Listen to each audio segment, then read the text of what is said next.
Assignments भी ज़्यादा रहेगा आज से, ठीक है। तो लेट्स स्टार्ट, क्योंकि फिर मज़ा आएगा, डेफिनेटली हम लोग ज़्यादा इसमें लर्न करेंगे। चलो अभी 1-2 लोग नहीं है, बट कोई बात नहीं, वो स्टार्ट करेंगे। कल हम लोग जो पिछला हमारा लेक्चर चल रहा था, क्या चल रहा था, बिल्डिंग बाय लॉ। तो बिल्डिंग बाय लॉ में हम लोगों ने क्या किया था, हाफ कवर कर लिया था, नाउ हाफ का टर्न है। उसके बाद आज से आपका प्लान स्टार्ट हो रहा है। क्या स्टार्ट हो रहा है, आज से आपकी प्लानिंग स्टार्ट होगी, ठीक है, कि प्लान कैसे करना है। आपने लेक्चर 9 में लेयर्स पढ़ लिया होगा, ठीक है। तो लेयर्स के अनुसार आज प्लान कैसे करेंगे वो आपको बनाना रहेगा, आज का असाइनमेंट्स रहेगा आपका। तो आज से थोड़ा सा मेहनत आपका बढ़ेगा, ठीक है जी। चलो, और अगर सही से कर लिए तो डेफिनेटली आप ये समझिए कि ऑटोकैड में आपका एक जॉब तो फिक्स हो गया। तो अभी हम लोग चल रहे हैं बिल्डिंग बाय लॉ का जो हम लोग हाफ किए थे उसको कंप्लीट करने, फिर आपके असाइनमेंट्स के ऊपर डिस्कस करेंगे, फिर जो आपने असाइनमेंट बनाया होगा उसको भी देखेंगे, ठीक है। जिसने भी अपनी फाइल नहीं भेजी है, कल जो लोग एक्सेल शीट नहीं भेजे थे, आज भेज देना सभी लोग।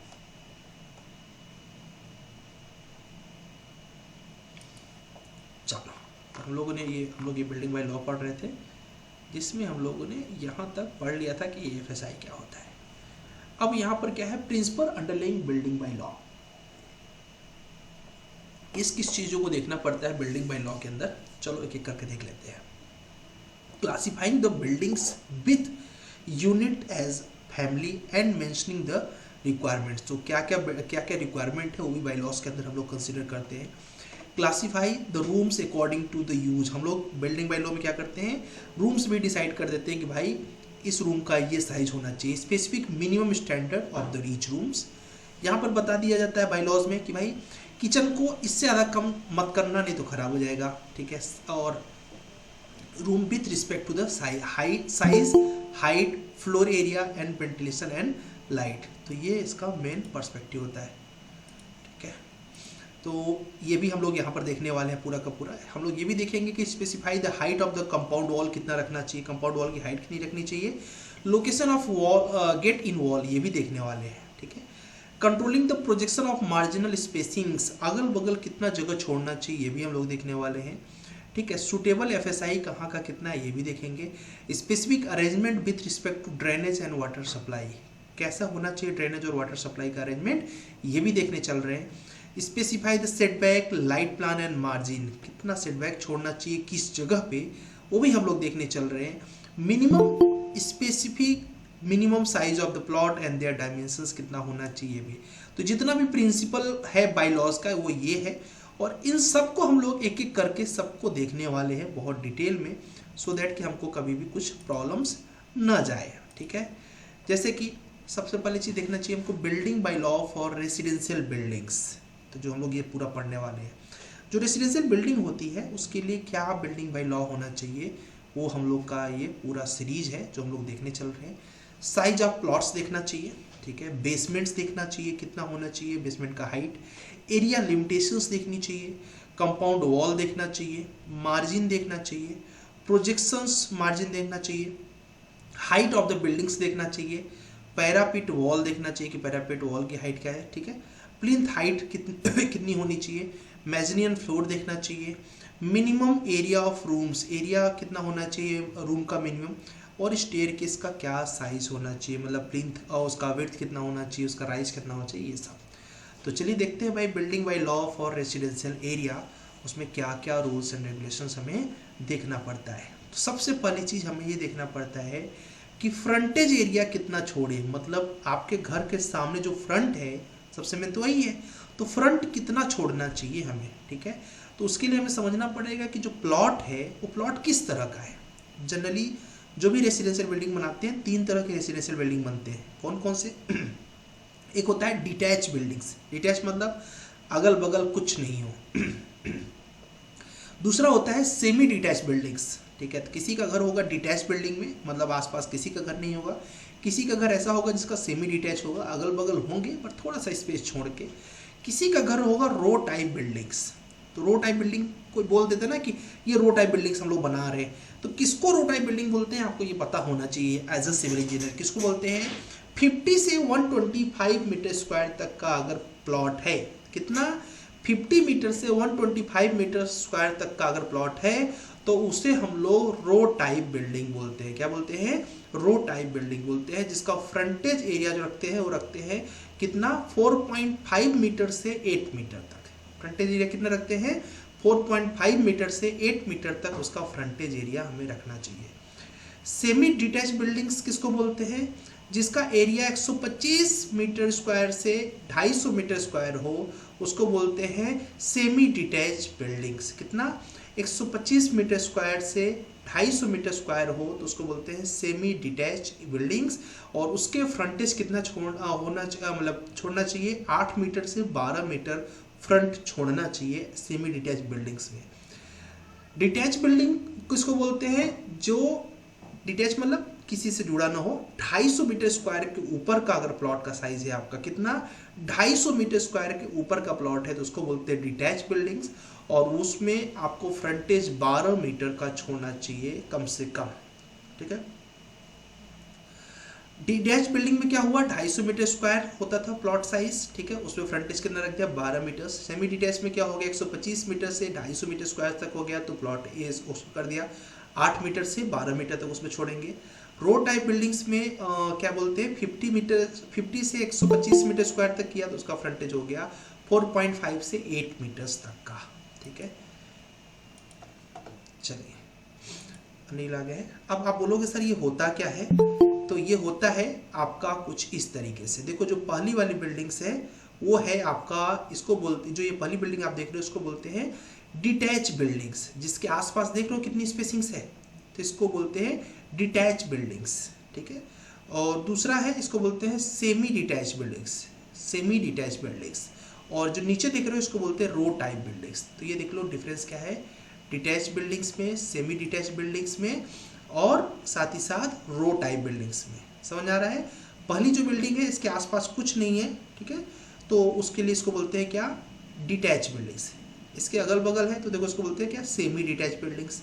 इसके अगल बगल बहुत पास पास है इसलिए इसको बोलते हैं क्या, रो टाइप बिल्डिंग। इसका फ्रंट भी कम है, इसका फ्रंट थोड़ा ज़्यादा है, इसका फ्रंट बहुत ज़्यादा है।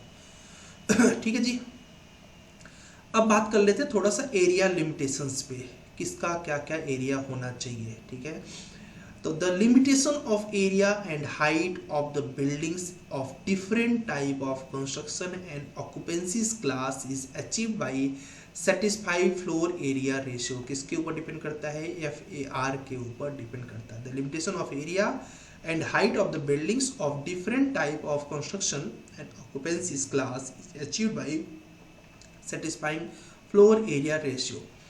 The FAR is specified taking into account the following aspect.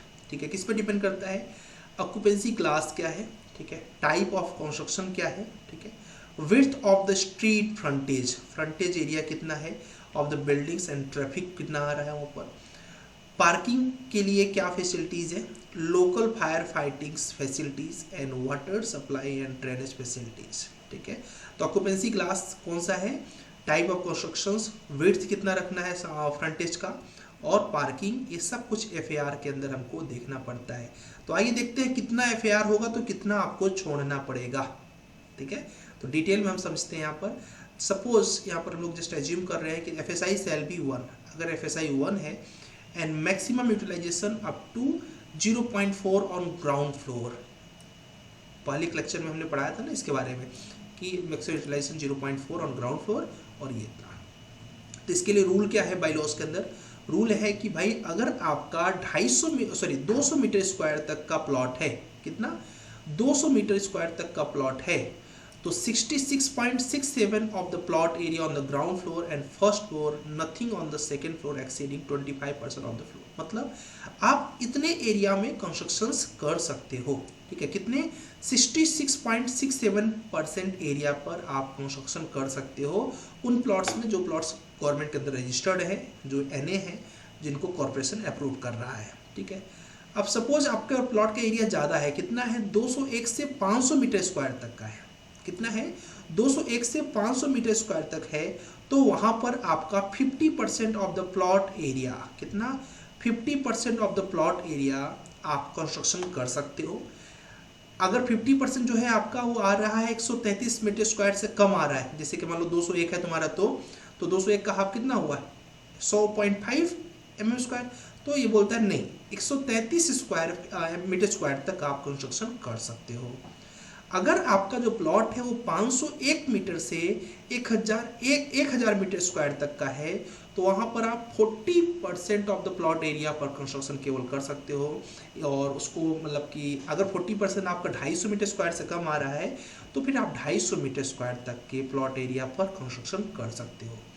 अगर आपका जो प्लॉट है 1000 मीटर स्क्वायर के ऊपर आ रहा है, तो सिर्फ और सिर्फ 33.33% ऑफ द प्लॉट एरिया, यानी अगर इसको कर रहे हो तो 400 मीटर स्क्वायर से कम आ रहा है, तो मिनिमम 400 मीटर स्क्वायर एरिया पर आप कंस्ट्रक्शन कर सकते हो। आप देखते हो ना कि बिल्डर आपको ढेर सारी फैसिलिटीज दे देता है, करे क्या, बिल्डर को अलाउ ही है कि केवल 33.33% एरिया पर कंस्ट्रक्शन करना है, तो बाकी एरिया को अगर खाली छोड़ेगा तो भी गंदा दिखेगा, तो वो एमिनिटीज के रूप में उसको कन्वर्ट कर देता है। स्विमिंग पूल दे देता है आपको, छोटा सा पार्क दे देता है, ग्राउंड्स दे देता है, फुटबॉल ग्राउंड, जिम दे देता है, तो ये सब एमिनिटीज से वो कवर करता है, क्योंकि केवल 33.33% एरिया पर ही आपको कंस्ट्रक्शन करने के लिए वो अलाउ कर रहा है। ठीक है, थोड़ा सा क्लियर हुआ होगा कि हाँ यार इतना एरिया रहेगा तो अप्रॉक्स हम इतना कंस्ट्रक्शन कर सकते हैं। पर अभी भी कुछ लोग कंफ्यूज होंगे, सर फ्रंट में कितना छोड़ेंगे, साइड में कितना छोड़ेंगे, बैक में कितना छोड़ेंगे, राइट? तो जस्ट रुको, वो भी आज क्लियर कर देंगे। ठीक है, तो उसको बोलते हैं मार्जिन। क्या बोलते हैं उसको? मार्जिन।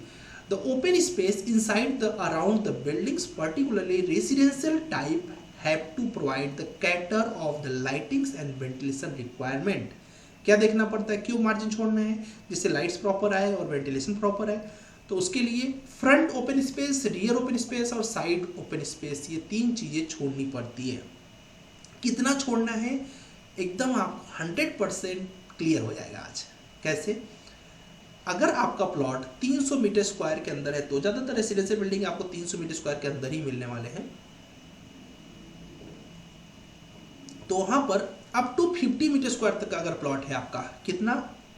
50 मीटर स्क्वायर के अंदर है, मतलब मान लो कि फ्रंट है 10 मीटर है और बैक है जो वो क्या बोलते हैं, सॉरी, फ्रंट मान लो कि 4 मीटर है और जो बैक है आपका वो मान लो 10 मीटर है। ठीक है, तो 4 10 40 हो गया, 40 मीटर स्क्वायर, तो कितना आ गया? 50 के अंदर आ गया ना।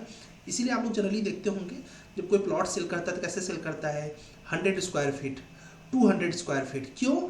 क्योंकि 100 स्क्वायर फीट के जस्ट बाद 101 स्क्वायर फीट पे नियम अलग हो जाता है, तो इसलिए हमको क्या दिखाना है? 100 ही दिखाना है। तो अप टू 50 मीटर स्क्वायर तक के लिए सिर्फ और सिर्फ सामने की तरफ 0.75 मीटर, मतलब कि 750 mm छोड़ के बाकी पूरी एरिया पर कंस्ट्रक्शन कर सकते हो। अरे वाह, क्यों? क्योंकि भाई इतना कम स्पेस है, साइड और फ्रंट छोड़ देंगे तो बचेगा क्या 50 मीटर स्क्वायर में। ठीक है, दूसरा चीज, अगर आपका जो भी प्लॉट है वो 51 से 75 मीटर स्क्वायर तक है, कितना?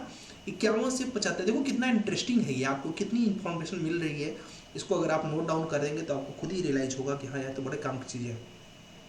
51 से 75 मीटर स्क्वायर तक का प्लॉट है, तो 1 मीटर केवल फ्रंट छोड़ दो, 1 मीटर बैक छोड़ दो, मतलब पीछे की तरफ, और केवल आधा मीटर दोनों साइड छोड़ दो, बस इतना ही नियम है। अच्छा जी, जिसका प्लॉट 76 से 100 मीटर स्क्वायर के अंदर आ रहा है, उसको थोड़ा सा ज़्यादा, कितना? 1.25 मीटर्स फ्रंट पे छोड़ दो, बैक में केवल 1 मीटर छोड़ो और साइड में केवल ½ मीटर छोड़ो, तो उसको भी ज़्यादा टेंशन नहीं है। टेंशन कब होती है? जब एरिया बढ़ता है, क्योंकि उसी हिसाब से वेंटिलेशन चाहिए ना, जितना बड़ा घर उतना ज़्यादा वेंटिलेशन। तो 101 से 150 मीटर स्क्वायर तक का अगर प्लॉट है, तो फिर आपको 2 मीटर फ्रंट पे छोड़ना पड़ेगा, 2 मीटर बैक छोड़ना पड़ेगा और 1.25 मीटर साइड छोड़ना पड़ेगा। ठीक है जी। अगर आपका प्लॉट 151 से 200 मीटर स्क्वायर तक है, तो फिर 2 metre front, 2 metre back, 1.25 side छोड़ना पड़ेगा। तो एक तरीके से 101 से 200 तक देखा जाए तो पूरा नियम लगभग सिमिलर ही है।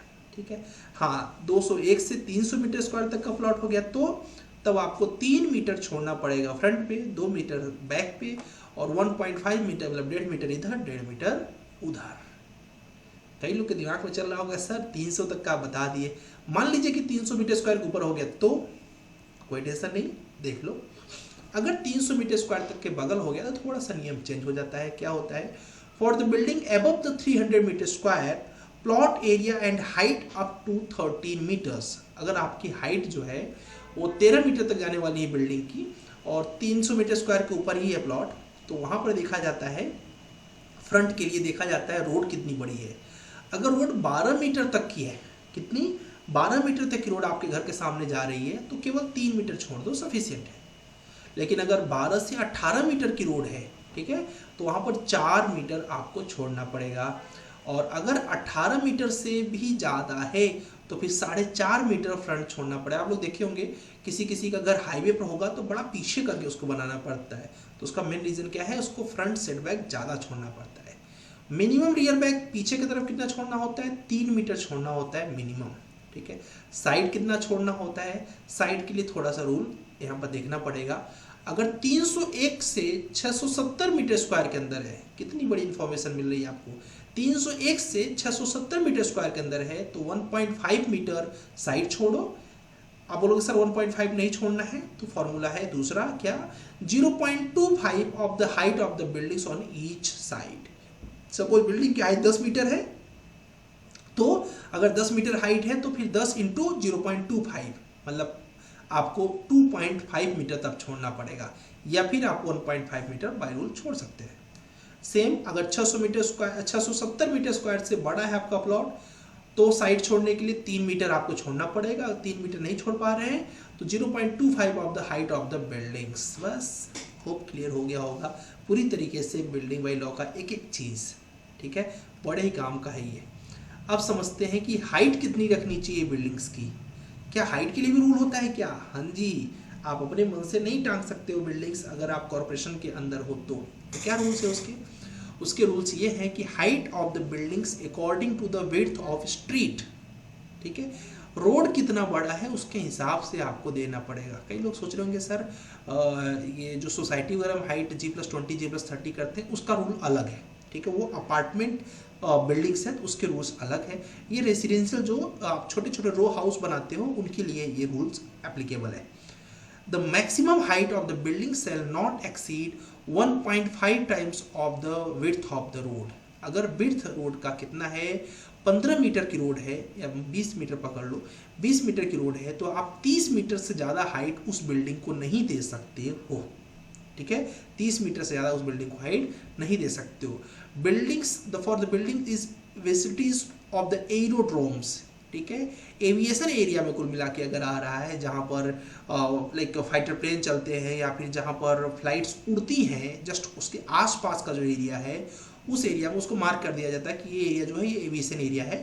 तो उस एरिया में आप कभी भी क्या बोलते हैं 3 फ्लोर से ज़्यादा का कंस्ट्रक्शन नहीं कर सकते हैं। कोई यहाँ पर चंडीगढ़ वगैरह से होगा तो चंडीगढ़ का जो पूरा एरिया है वो सिविल एविएशन एरिया में आ जाता है, क्योंकि एयरपोर्ट शहर के बीच में है। तो वहाँ पर पूरे चंडीगढ़ में केवल 3 फ्लोर की ही बिल्डिंग्स बना सकते हो, उससे ज़्यादा नहीं बना सकते हो। हर जगह ही रूल है लगभग। हम लोग इलाहाबाद से, तो मैं इलाहाबाद पे भी ये रूल है, और पुणे में भी कई जगह है जहाँ पर निगड़ी वाली लोकेशन पे है जहाँ पर ऐसा रूल है। तो आपके यहाँ भी होगा। एयरपोर्ट के आसपास का जो एरिया है वहाँ पर 3 फ्लोर से ज़्यादा का बिल्डिंग्स नहीं बनाते, या फिर जहाँ पर फाइटर प्लेन वगैरह सिखाया जाता है वहाँ पर नहीं बनाते, वहाँ पर हाइट पे बिल्डिंग्स अलाउ नहीं करते। अब कई लोग सोच रहे होंगे सर 3 फ्लोर तो ठीक है बट ऊपर पानी की टंकी लगा है तो क्या उसको भी जोड़ेंगे? नहीं। कब नहीं जोड़ेंगे समझो। The height shall not include if building is erected 1/3 of the roof area. अगर छत का 1/3 भाग में कंस्ट्रक्शन किए हो तो उसे हाइट में नहीं कैलकुलेट करते हैं। जैसे पानी की टंकी एंड उसके सपोर्ट वगैरह के लिए बनाया हो, कुछ वेंटिलेशन के लिए कुछ बनाया हो, ठीक है, कुछ रूफ स्ट्रक्चर्स के लिए बनाया हो कि रूफ में कुछ डिजाइन वगैरह बना दिया, तो जो डिज़ाइन है आपकी वो हाइट के अंदर इंक्लूड नहीं की जाती, केवल फ्लोर इंक्लूड किया जाता है। हाँ, 1/3 1/3 को पार कर दिया, आधे जगह में आप डिज़ाइनें कर रहे हो तो फिर वो इंक्लूड हो जाएगा। होप आपको हाइट का भी क्लियर हो गया होगा कि रोड से 1.5 टाइम्स, बस इतना याद रखो, खत्म, ठीक है। कई लोग सोच रहे हैं सर प्लिंथ का क्या रूल है, तो आओ भाई आज प्लिंथ का भी रूल बता देते हैं।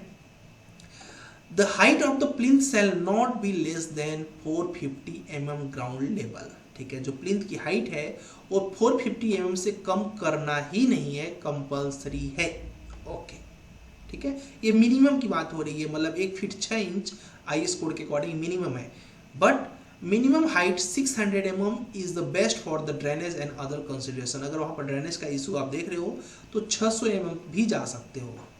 कुछ ऐसी भी जगह होती है जहाँ पर पानी फंसता है, ठीक है, वाटर लेग इश्यूज होते हैं, तो वहाँ पर 900 mm आपको मिनिमम प्रोवाइड करना चाहिए, मतलब लगभग 1 मीटर आपको मिनिमम प्रोवाइड करना चाहिए प्लिंथ पे, ठीक है। तो ये रहे आपके कुछ प्लिंथ्स के स्टैंडर्ड्स। अब बात करते हैं कि रूम्स के स्टैंडर्ड्स का भी कुछ होता है क्या, कि जैसे कि ड्राइंग रूम बना रहा हूँ तो क्या मैं ड्राइंग रूम को 1 मीटर बाई 1 मीटर का बना सकता हूँ क्या? नहीं बना सकते हो। कैसे? देखो, हैबिटेबल रूम मतलब आपका जो ड्राइंग रूम है, बेडरूम, लिविंग रूम या फिर स्टडी रूम, इन सब का मिनिमम एरिया जो होना चाहिए वो 9.5 मीटर स्क्वायर होना ही चाहिए। 9.5 मीटर स्क्वायर के नीचे आपको रूम का साइज नहीं देना है। आप बोलोगे सर मैक्सिमम का रूल नहीं दिया जाता है कॉर्पोरेशन की तरफ से, मैक्सिमम आप अपने यूज के हिसाब से और स्ट्रक्चर फेल ना हो उसके हिसाब से आप दे सकते हो, ठीक है। तो हर चीज़ का मिनिमम बताता है कॉर्पोरेशन, ठीक है। 9.5 मीटर स्क्वायर, और उसका मिनिमम वन साइड कितना रहता है, minimum size of the side कितना रहता है, 2.4 मीटर मिनिमम रहता है। कितना? एक साइड 2.4। अब लोग सर ये एक साइड का क्यों फिक्स किया है? कल को आपका मन किया कि हम 1.5 मीटर बाई 10 मीटर कर देते हैं, तो मल्टीप्लाई करोगे तो वो तो हो गया 15 मीटर स्क्वायर। लेकिन 1.5 मीटर को यूज कैसे करोगे? 1.5 मीटर मतलब क्या होगा? मुश्किल से 6 मीटर, 6 मीटर क्यों, 6 फीट बोल रहा हूँ, सॉरी 5 फीट। 5 फीट का रूम कैसे दिखेगा एक साइड अगर रहेगा? तो इसीलिए कॉर्पोरेशन ने क्या फिक्स कर दिया कि एक साइड 2.4 रहना चाहिए। ओके, अब मजबूरी है दूसरे साइड 3 के आसपास रखोगे तब आएगा 3.2 3.6 के पास। और जो हाइट है वो 2.75 मीटर्स मिनिमम होना चाहिए, ये भी रूल है, ठीक है, एक रूम का। किचन का 5 मीटर स्क्वायर होना चाहिए, जिसका 1 या फिर अगर वो एक तरफ देखोगे तो 1.8 मीटर मिनिमम होना चाहिए हाइट सेम। बाथरूम की अगर बात करूँ तो 1.8 मीटर स्क्वायर होना चाहिए। और अगर क्या बोलते हैं, देख लो एरिया, तो सब ये 1.8 कब? जब केवल उसमें बाथरूम यूज कर रहे हो। अगर बाथरूम प्लस वाटर क्लोजेट है, ठीक है, कंबाइंड है, तो फिर 2.8 मीटर स्क्वायर होना चाहिए, जिसका एक तरफ 1.2 मीटर मतलब लगभग 4 फीट होना ही चाहिए, और उसका हाइट 2.1 मीटर होना ही चाहिए। कितना अच्छा है ना, आपको अभी कभी कंफ्यूजन ही नहीं होगा कि साइज क्या रखूँ रूम का, मिनिमम पता है, इसके ऊपर चले जाओ, ठीक है।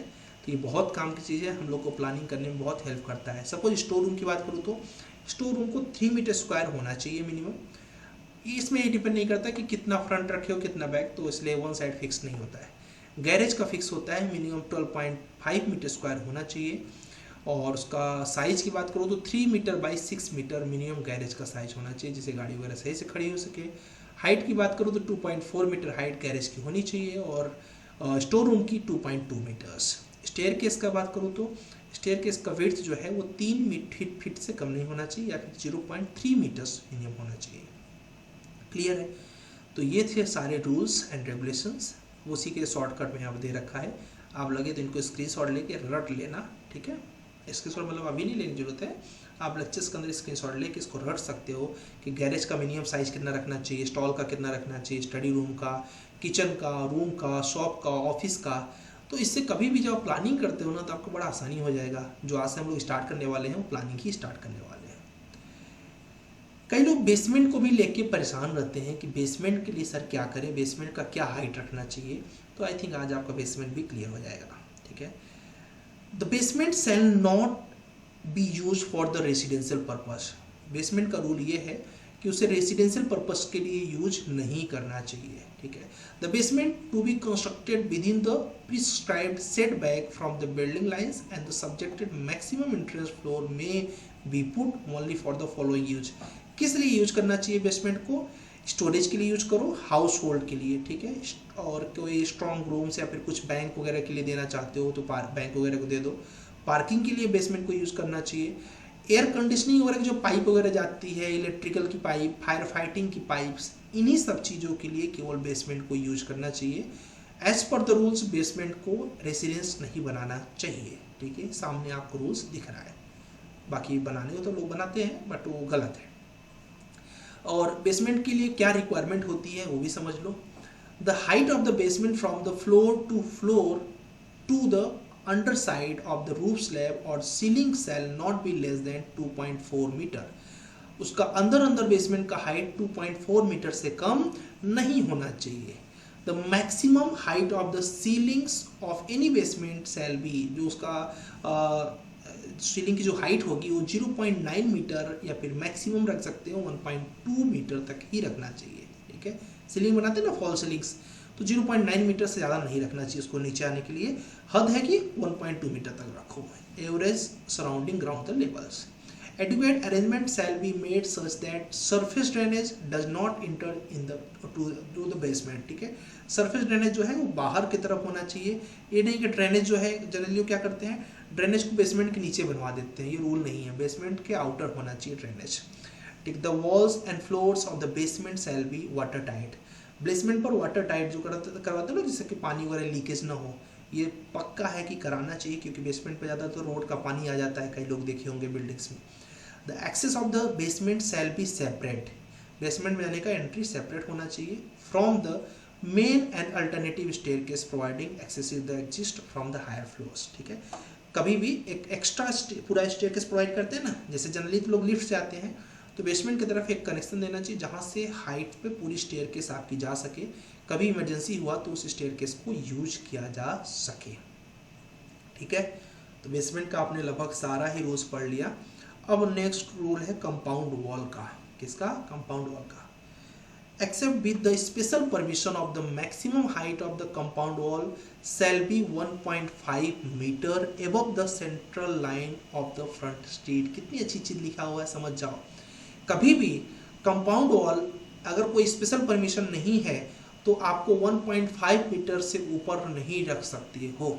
स्पेशल परमिशन मतलब मान लो कोई वीवीआईपी कंडीशन में आता है तो उसके घर के सामने अगर 1.5 मीटर करिए तो हो सकता है उसको सेफ्टी का प्रॉब्लम हो, तो उसका कंडीशन अलग हो गया। अदरवाइज सबके लिए रूल क्या है, 1.5 मीटर ही केवल कंपाउंड वॉल होना चाहिए।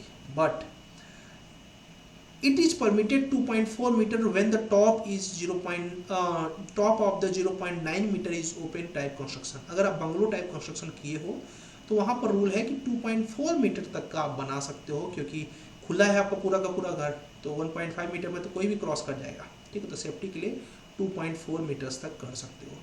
इन द कॉर्नर प्लॉट, अगर आपका प्लॉट कॉर्नर में है, it is restricted to 0.75 metre, केवल 750 mm ही आप बाउंड्री वॉल बना सकते हो for the length of the 10 metre on the side of the front intersections. Corner से 10 मीटर तक केवल 7.5 मीटर 750 mm ही केवल कंपाउंड वॉल बना सकते हो as per the rules. The balance height of the 0.75 metre may be made through the railings and design is approved by authority. अगर उसके ऊपर आप बनाना चाहते हो थोड़ा बहुत, तो अथॉरिटी से आपको परमिशन लेके ऐसे बनाना पड़ेगा। ये क्यों करना पड़ता है, क्योंकि कंपाउंड, ये क्या है, कंपाउंड वॉल है, कॉर्नर है, कोई उस तरफ से आ रहा है कोई इस तरफ से आ रहा है, दिखता नहीं है, लड़ जाते हैं। तो ऐसी रेलिंग्स यूज कर सकते हो जिस रेलिंग से आस इधर से उधर दिखता रहे, तो आप थोड़ा बहुत यूज कर सकते हो जिससे कि किसी को दिक्कत न जाए। वो भी पॉइंट क्लियर हो गया होगा। अब लास्ट पॉइंट है मेजनियन फ्लोर। क्या? मेजनियन फ्लोर सबको पता है, जैसे कि किसी के घर की हाइट बड़ी है, ठीक है, 5 मीटर हाइट रखा हुआ है एक फ्लोर की, तो उसमें क्या होता है, बीच में एक मेजनियन फ्लोर डाल दिया जाता है। ठीक है, अल्टरनेटिव स्लैब जिसको बोल सकते हो। Minimum height of the mezzanine floor shall be 2.2 metres. कितना? 2.2 मीटर्स पे, क्योंकि अब 2.25 मीटर मतलब 7 फीट हो गया। ठीक है, तो 7 फीट पे वैसे भी स्लैब डालने में कोई दिक्कत नहीं है। The minimum size of the mezzanine floor it is use for the living room. अगर लिविंग रूम बना रहे हो उसको, तो 9.5 मीटर स्क्वायर मिनिमम उसका एरिया होना चाहिए। The aggregate area such as mezzanine floor of the building shall is no exceed 1/3 of the plinth area of the buildings. 1/3 से ज़्यादा जगह पर आपको मेजनियन फ्लोर नहीं बनाना चाहिए। कई लोग सोच रहे हैं कि सर ये क्या होता है, समझ नहीं आ रहा है। तो ये देखो मेजनियन फ्लोर, ये पूरा का पूरा जो फ्लोर है इसको बोलते हैं मेजनियन फ्लोर। देखो मेन फ्लोर ऊपर है, ठीक है, तो अभी क्या कर दिया, गेट के जस्ट ऊपर से लिंटर डाल दिया, तो मेजनियन फ्लोर मतलब अल्टरनेट स्लैब बन गया एक तरीके से। ठीक है, स्टील स्ट्रक्चर में बहुत ज़्यादा इसको यूज करते हैं। ये रही बिल्डिंग बाय लॉ की पूरी कहानी। होप आपको बहुत सी चीज़ें नई मिली होंगी इसके अंदर। ठीक है, ये मैंने क्या किया, मैंने शॉर्ट करके बताया हुआ है आपको। पूरी बुक यहाँ पर है। ठीक है, अब ये बुक तो आपको खुद से ही पढ़ना पड़ेगा, तो ये पूरी बुक है जिसको आपको कंप्लीट करना पड़ेगा थोड़ा थोड़ा करके अपने हिसाब से। ठीक है, आपको जिस चीज़ की रिक्वायरमेंट हो, स्टोर रूम की, गैरेज की, केबिन की, स्पेशल आप जाके उस पेज नंबर पर पढ़ लेना। ठीक है, फ्यूचर के लिए बाकी जितना मैंने पढ़ा दिया इंटरव्यू पॉइंट ऑफ व्यू से ये सफिशिएंट है। ठीक है, तो यहाँ से आपका बाईलॉज खत्म हो जाता है। अब चलते हैं आपके असाइनमेंट्स पे, देखते हैं कौन कौन असाइनमेंट्स किया है, फिर जो डाउट रहेंगे you can ask the doubts. ठीक है, बहुत सी चीज़ें इसमें नई थी, अगर आपने ध्यान दिया होगा तो ये आपको बहुत हेल्प करेंगे। चलो देखते हैं किसने किसने असाइनमेंट्स कर लिया है।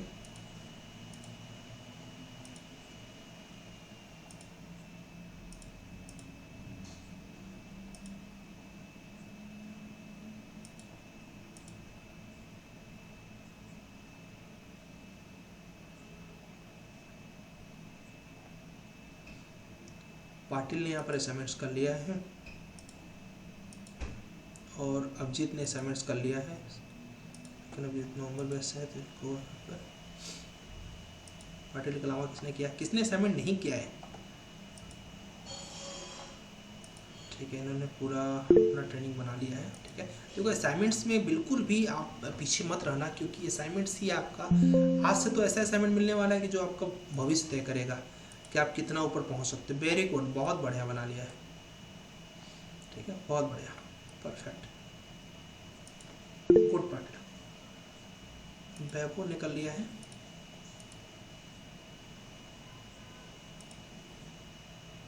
वेरी गुड वैभव। देखो कितना छोटा छोटा असाइनमेंट दे रहा हूँ, कुछ ज़्यादा मतलब हैटिंग नहीं दे रहा हूँ जिससे कि आपको ऐसा ना फील हो कि यार बहुत ज़्यादा हो गया, कैसे करूँ। आज से भले हो सकता है थोड़ा बहुत ऐसा कि कैसे करूँ, थोड़ा सा ज़्यादा हो जाएगा आज से assignments. Very good.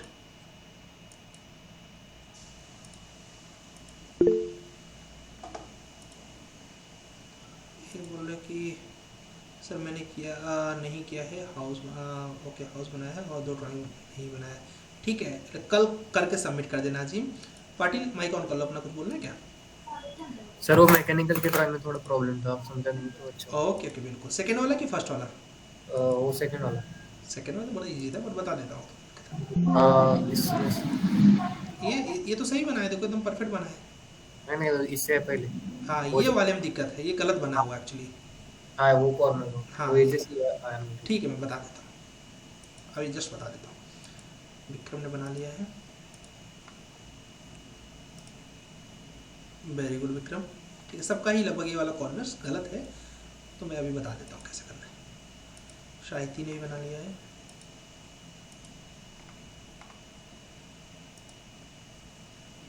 Very good, perfect है। लगभग सब लोग ही परफेक्शन में ही बना रहे हैं। तो कभी जो लोग सीरीज से बनाते चले आ रहे हैं उनको ज़्यादा टफ नहीं पड़ेगा।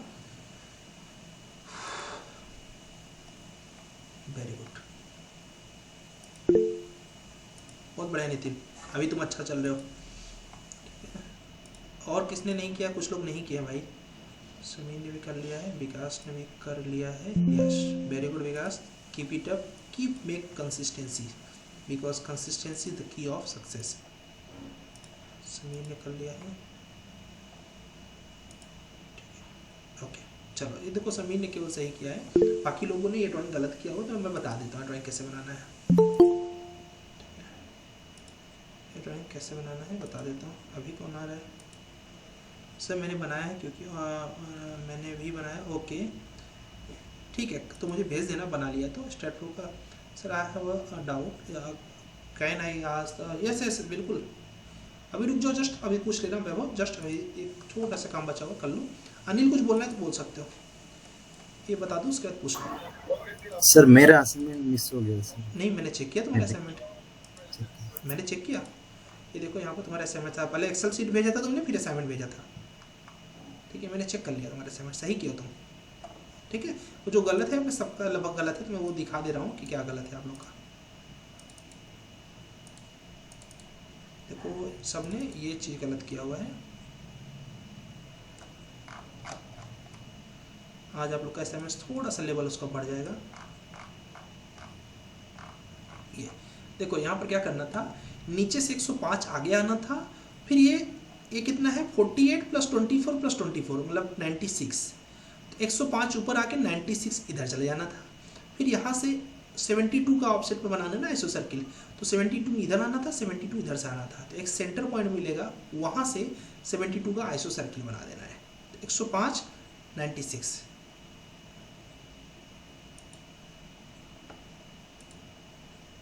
सपोज इन्हीं के ले लेते हैं।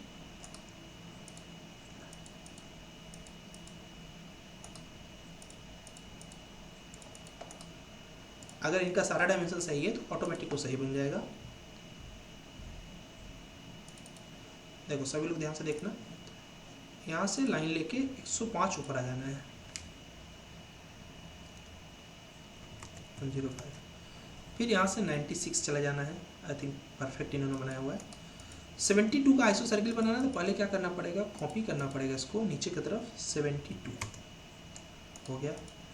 अब इधर से भी लो और अंदर की तरफ कॉपी कर दो। कितने का, 72 का। तो ये मिल जाता है सेंटर। ठीक है, इस सेंटर पे जाओ, फिर इसके बाद axis in right click iso circle, इसके सेंटर पे क्लिक करोगे तो यहाँ पर क्लिक करोगे तो डॉट 72 का बनेगा। ये देखो बन गया 72। ट्रिम, ये ट्रिम कर दिया, ये ट्रिम कर दिया, ये ट्रिम कर दिया।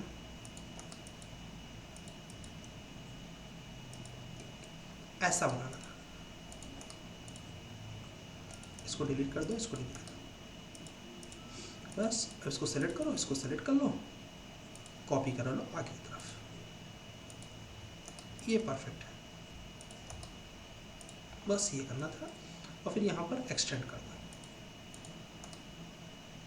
ये परफेक्ट डायमेंशन है। और ऐसे ही सबको बनाना है। क्लियर, बस। बाकी सब ने परफेक्ट बनाया है, बड़ी खुशी हो रही कि लगभग सब ने। चलो इसी हाथ बता देता हूँ कि कल आपको क्या बनाना है, क्योंकि फाइल वही खुली हुई है। कल का काम आपका थोड़ा सा बढ़ जाएगा, तो पहले ही बता दिया। और अब इस हफ्ते आपको थोड़ा थोड़ा टफ काम मिलेगा। बेसिक्स हो गया आपका। अब यहाँ पर आपको आना है, ये वाला प्लान बनाना है। ठीक है, ये प्लान देख लो आप, फीट इंचेस में है। यूनिट तो सब लोग यूएन इंटर करके चेक से पढ़ ही लिया होगा। ये प्लान बनाना है, सिंपल प्लान है। ठीक है, इस प्लान को देख के, इस प्लान को देख के, इसका ऊपर का फ्लोर ये है। ठीक है, वो ग्राउंड फ्लोर है, ये फर्स्ट फ्लोर है। ठीक है, छोटा सा फर्स्ट फ्लोर है। इस प्लान को देख के यहाँ पर दिया हुआ इसका एलिवेशन और सेक्शन। तो कल आपको प्लान बनाना है, उसके साथ ही साथ एलिवेशन और सेक्शन बनाना है। ठीक है, बस इतना ही काम करना है। प्लान, सेक्शन, एलिवेशन सब बना हुआ है, सिर्फ देख के बनाना है। ज़्यादा आपको हैट्रिक नहीं पड़ेगा, क्योंकि देख के बनाना है, खुद से विजुलाइज नहीं करना है। नेक्स्ट जो रहेगा वो विजुलाइज खुद से करना पड़ेगा। प्लान, सेक्शन, एलिवेशन जो आपको दिया हुआ है यही बनाना है। और लेक्चर नंबर 11 केवल वॉच करना है, केवल ये लेक्चर नंबर 11 वॉच करना है। ठीक है, इस बार आपको वीकेंड पे थोड़ा ज़्यादा लेक्चर वॉच करना पड़ेगा, मे भी 3 हो सकता है। ठीक है, क्योंकि नेक्स्ट वीक हमारा लगभग ऑटोकैड हम लोग कंप्लीट हो जाएंगे। क्लियर है, सिर्फ क्या करना है आपको, लेक्चर नंबर 11 वॉच करके प्लान, सेक्शन, एलिवेशन इतना करना है बस।